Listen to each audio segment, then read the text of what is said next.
बिस्मिल्लाहिर्रहमानिर्रहीम। अस्सलाम वालेकुम दोस्तों, कैसे हैं आप सब? उम्मीद है आप सब खैरियत से होंगे और दुआ है अल्लाह ताला आपको शादो आबाद रखे, आप हमेशा हंसते मुस्कुराते रहें। आज की जो रेसिपी लेकर आया हूँ तो आप इसमें गोश्त को भूल जाएंगे, चिकन भूल जाएंगे और ऐसी ही बेहतरीन वाइट कौरमे की रेसिपी लेकर हाजिर हुआ हूँ जो हम तैयार करेंगे अंडे में। तो चले जी देख लेते हैं किस तरह हम तैयार करते हैं इसको। तो सबसे पहले जी मैंने यहाँ पर 3 दरमियाने साइज़ के प्याज को इस तरह काट लिया है और उसको मैंने ब्लेंडर में शामिल कर दिया। तो यहाँ पर मेरे पास तकरीबन 2 टेबल स्पून तेल है, इसको मैंने हल्का सा रोस्ट कर लिया था, ये भी इसमें शामिल कर देंगे। और यहाँ पर मेरे पास है चारों मगज़, क्योंकि यहाँ पर हम काजू का इस्तेमाल नहीं कर रहे हैं, बिल्कुल सस्ते में रेसिपी तैयार कर रहे हैं, तो यहाँ पर हम इस्तेमाल करेंगे चारों मगज़ का। तो तकरीबन ये भी 2 से ढाई टेबल स्पून हमारे पास चारों मगज़ हैं, ये भी इसमें शामिल कर देंगे। उसके बाद ये जी 8-10 हमारे पास जवे हैं लहसुन के और 1 इंच का मेरे पास अदरक का टुकड़ा था, ये मैंने इस तरह से छील लिया और इसको इसमें शामिल कर देंगे। अब उसके बाद इसमें हम लाल मिर्चों को तो इस्तेमाल नहीं करेंगे, लेकिन जो मेरे पास हरी मिर्चें होती हैं इसको मैं खूब सुखाने के बाद इनको इस तरह कूट के रख लेता हूँ, बाकी सब खानों में इस्तेमाल हो जाती हैं। तो अब ये तकरीबन 2 टीस्पून हमारे पास हैं और ये हम इसमें शामिल कर देंगे। अब जी इसको शामिल करने के बाद इसको हम अच्छी तरह से पेस्ट बना लेंगे और चलते हैं नेक्स्ट स्टेप की तरफ। तो चलें जी, यहाँ पर बिस्मिल्लाहिर्रहमानिर्रहीम, यहाँ पर सबसे पहले ऑयल शामिल करेंगे और यहाँ पर अंडे, जो हमारे पास अंडे हैं इनको हमने बॉयल करने के बाद छील लिया था, इसको हम हल्का सा फ्राई कर लेंगे। हल्का सा फ्राई करेंगे ताकि जो इनका रंग है वो गोल्डन सा आ जाए और बड़े ही क्रिस्पी सी लेयर इनके ऊपर आ जाएगी। तो जी अंडे इसमें कढ़ाई में शामिल कर देते हैं और तकरीबन 2 से 3 मिनट इनको लगते हैं। आप इनको डीप भी फ्राई कर सकते हैं, लेकिन हम इसको इस तरह ही फ्राई करेंगे हल्का हल्का सा। अगर आप चाहें तो उसको आप कढ़ाई में डीप फ्राई भी कर सकते हैं। चलिए जी, इनको 2 से 3 मिनट देने के बाद ये देखें आप हल्का हल्का सा कलर आ रहा है इस पर, और अब ये हम निकाल लेंगे। अब आपने क्या करना है, इसी ऑयल के अंदर आपने पहले खड़े मसाले शामिल करने हैं। अब खड़े मसालों में क्या शामिल करेंगे आप सबसे पहले, तो इसके अंदर मेरे पास 8-10 काली मिर्चें, 1 बड़ी इलायची, दालचीनी थोड़ी सी और 1-2 लौंगे मैंने इसमें शामिल कर दिए। अब हल्का सा इसको कड़कड़ा लेंगे हम मसाले को।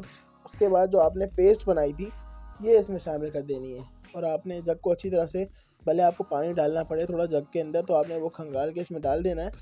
तो उसके बाद जी आप इसकी मसाले की पकाई करनी, क्योंकि टोटल हमारे पास कच्चा मसाला है ना, प्याज भी हमारे पास कच्चे हैं, हर चीज़ हमारे पास कच्ची, तो आपने इसकी अच्छी तरह से पकाई करनी है। इसके अंदर आपने कॉम्प्रोमाइज़ नहीं करना, इतनी पकाई करनी है आपने कि इसका जो तेल है वो बिल्कुल अलग हो जाए और जो मसाला हमारा बिल्कुल रेडी हो जाए। तो हम इसकी बीच में ही हम इसमें गरम मसाला 1 टीस्पून इसमें शामिल कर देंगे और हाफ़ टी स्पून इसमें काली मिर्च कुटी हुई शामिल कर देंगे। तो बहुत ही अच्छा फ्लेवर आएगा इससे। और जब तक ये मसाला हमारा भुन रहा है तो आपने, तो अगर हमारा चैनल अभी तक सब्सक्राइब नहीं किया तो हमारे चैनल को सब्सक्राइब करके हौसला अफजाई हमारी ज़रूर कीजिए और वीडियो को किसी न किसी के साथ शेयर ज़रूर कर दीजिएगा और हमें अपनी दुआओं में याद रखें। तो जी यहाँ पर हमारा जो मसाले को हम अच्छी तरह से पकाएंगे तो आप खुद हैरान होंगे कि चिकन मटन का जो कौरमा होता है उससे कहीं ज़्यादा सस्ते में और बेहतरीन जायके में जो हम ये अंडों से तैयार करेंगे। तो जी हम अच्छी तरह से मसाले को जो हमारा इसको पकाते हैं हम, ताकि जो बिल्कुल इसका जो, बस आपने इसको अच्छी तरह पकाना है, इसकी भुनाई करते रहना आपने ताकि तेल इसका वो अलग हो जाए। फिर इसमें हम नेक्स्ट चीज़ शामिल करेंगे। तो जी यहाँ पर जी आप देख सकते हैं मसाला हमारा अच्छी खासा बन चुका है। तो आधा कप यहाँ पर हम इसमें दही शामिल कर देंगे। अब जी दही शामिल कर दी हमने इसमें, अब इसको हम फिर से पकाना शुरू करेंगे। लेकिन आपने यहाँ पे ध्यान रखना है कि आपने जो फ्लेम है आपका, आपने उसको लो नहीं करना, वरना दही जो है वो अपना पानी छोड़ देगा।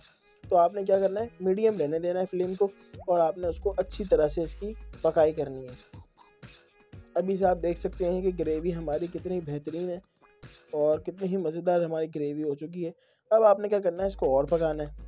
अब हम इसको 5 से 7 मिनट और देंगे और यहाँ पर हम इसमें शामिल कर देंगे नमक, क्योंकि हमें इसमें नमक नहीं शामिल किया। नमक आप हस्ब ज़ायक़ा अपना, जिस तरह आप नमक इस्तेमाल करते हैं उस तरह आप इसमें शामिल कर सकते हैं। मैंने इसमें फ़िलहाल 1 टीस्पून इसमें नमक का शामिल कर दिया है। अब जी इसकी आप देखें भुनाई करते जा रहे हैं और इसकी यहाँ पर देखें ये कंडीशन हो गई है कि ऑयल बिल्कुल अलग हो चुका है और जो हमारा मसाला है वो बिल्कुल जी भुन चुका है। तो अब हमने क्या करना है, यहाँ पर हम इसमें शामिल करेंगे क्रीम।